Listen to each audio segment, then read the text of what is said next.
Attention gamers. If you play ADC in League of Legends, you are probably used to being the victim in many games of surprise you a dead bitch, and no stranger to being destroyed by people that miss everything only to hit one button to wreck your anus, and too familiar with the feeling of uninvited teddy bear genitalia invading your personal space, which is why I launched a campaign to prove that building grasp on ADCs and constantly eating boogers to feed some Viagra to that green ween was the only way to prevent Riot's attempts at removing the C from ADC, and while this campaign started with my main twinkle shit, I have now found a way to extend this big brain beefy build to a plethora of other ADCs, but there will always be those mouth-breathing Marios who will flame, so let me break this down for you. When you can build full damage except for one item, and still have almost 3300 health, you still chunk your enemies, but when they retaliate it does nothing more than tickle your scroty sack. Normally if this male stripper goes full falcon punch on an ADC, it looks like this. But when you have been getting your daily dose of boogers, the same ability feels more like a gentle loofah against your tanky tits. Add this floating kitten shit to the equation and you have just become unkillable. So in this video, I will show the runes, the build, and the resulting massacre. But first, please enjoy this mini montage I titled, Rav mispositions but wins anyway because boogers make him a beefy boy.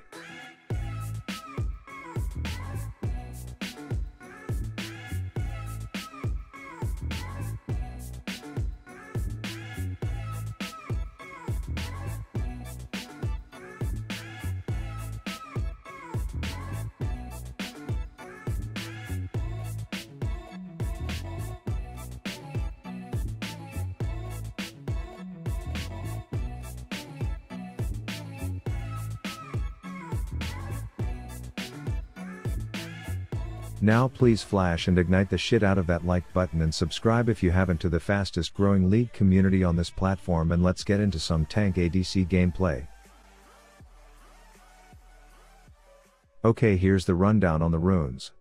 Grasp is a given then demolish because those statues don't think twice about lasering your ass, so why be nice to them. Bone plating to make trading a more enjoyable activity, and overgrowth to add more tick marks to that green ween above your head. Bloodline so that you stay healthy, and overheal because that shield is still effective health, which is deceiving when people expect you to have a squishy tush.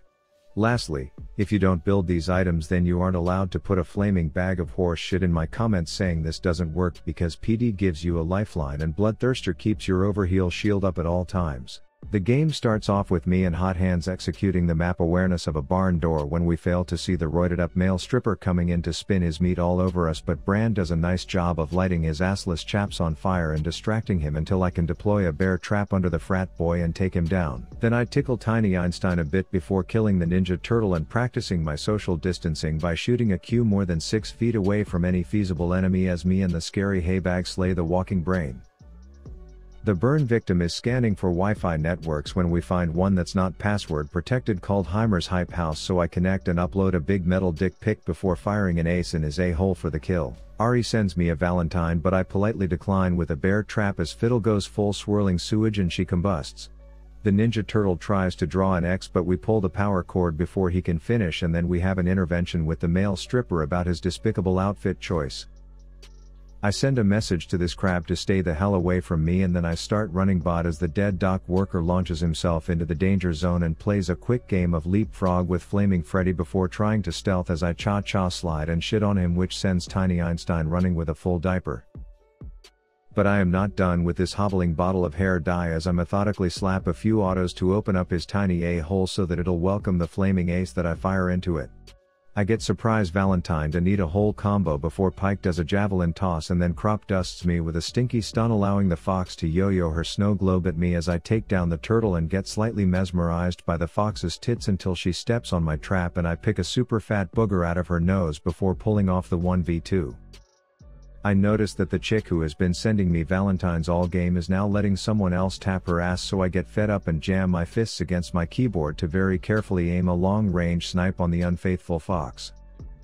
We catch the undead dock worker with his pants down, causing him to sprint and then leap off before jerking off to BM me, which ends poorly for him after I cha-cha slide in just for the dumbass to pull me in range for the last auto I needed to turn the color off on his screen. 4 of them are trying to siege the base when the Scarecrow shows them why social distancing should be taken seriously as they run and our mid laner ports her magical muff onto the group for a triple. Then the Chippendale runs off and puts up a good fight by Falcon punching the wrong direction before being taken down.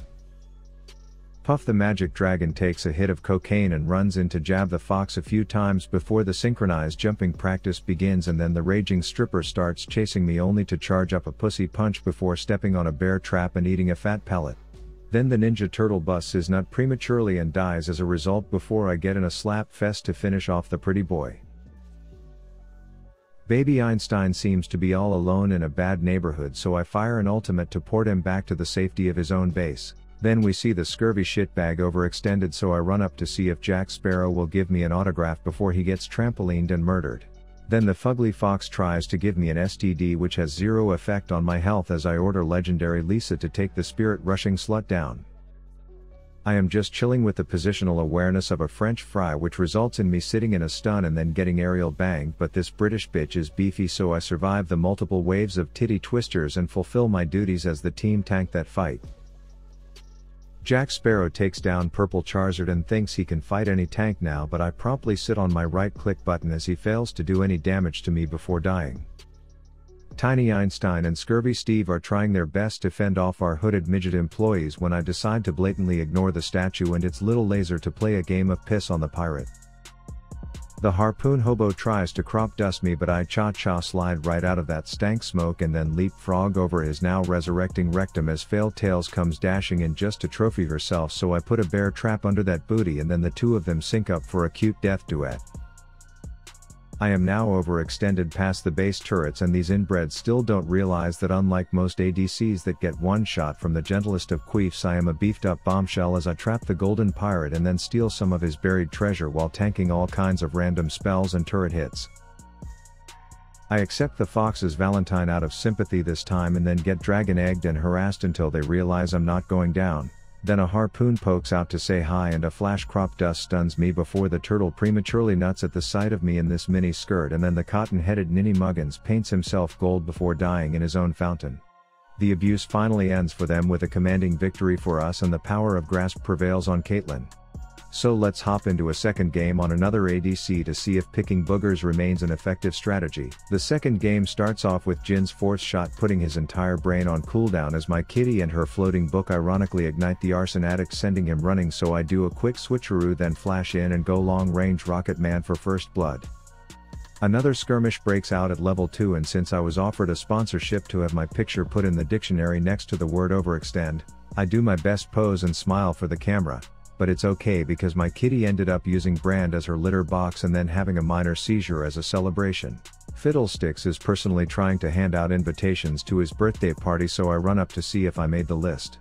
They all start running away from me until Echo travels back in time to when he was mispositioned as the birthday party starts, but I didn't get an invite, so I retaliate by dropping nutsack chompers on the ground, and then I give the excluding Scarecrow a piece of my mind before I shift my attention and beat up his burnt BFF out of jealousy. Then I see Maurice and his dumb mohawk trying to flee, so I long range reveal the bitch and we start chasing.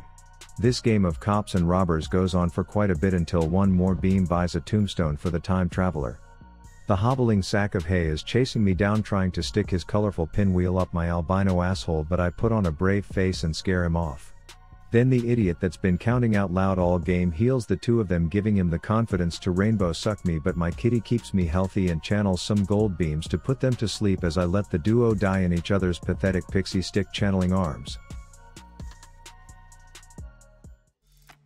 A few minutes later and I flash in, causing my kitty to score a field goal with her cube before chasing them away with some gold beams, but I didn't spend all morning braiding my long ass hair just to get blue balls, so I go rocket power and launch an ult at Jin and then take a hit of cocaine to help me finish off the duo. Then I see that the cat and her collector's edition of Per Hub magazine that she rides are in trouble, so I run up to let her latch onto my tit, which puts us both in a bad situation, but I am beefy and she zaps some zoomies up my anus, which allows us to survive just long enough for me to snort the rest of the crack off Echo's dead face to give me that energy I needed to go super sane for the rest of the fight. We just finished working together to slay a wild Charizard when this sped scarecrow ports in and throws the worst surprise birthday party I have ever been to, so we promptly tell him that he needs to invite more of his friends next time for it to turn out better for him. I am just finishing up a conversation with this fleeing Felicia as Fiddle makes his second failed attempt at throwing a fun party, so I tell him that he just sucks at this and unless he resigns from the party planning committee, I won't be attending the next one, which sends him off crying, so I run up and burn a flash purple ween to put him out of his misery, helping me catch up to the useless ADC that has never eaten a booger in his life to take him down before almost sending the burned victim off as well. This prompts all the quitters to give in to the wrath of this booger-consuming albino and his little kitten shit, and makes me think that many other ADCs will benefit from this build as well. I want to give a huge shout out to all my viewers, the Eskimos in this igloo, that are keeping it nice and warm in here as we welcome more and more people inside. I would be nothing without you and appreciate every single comment. Lastly, thanks for the tremendous support on Patreon. This is by no means necessary, but it really does help me continue to put this much effort into making each of these videos as high quality as I can, so I appreciate all your support. Brush your damn teeth tonight so we can all go back to licking each other's fingers without fear again. Rav out.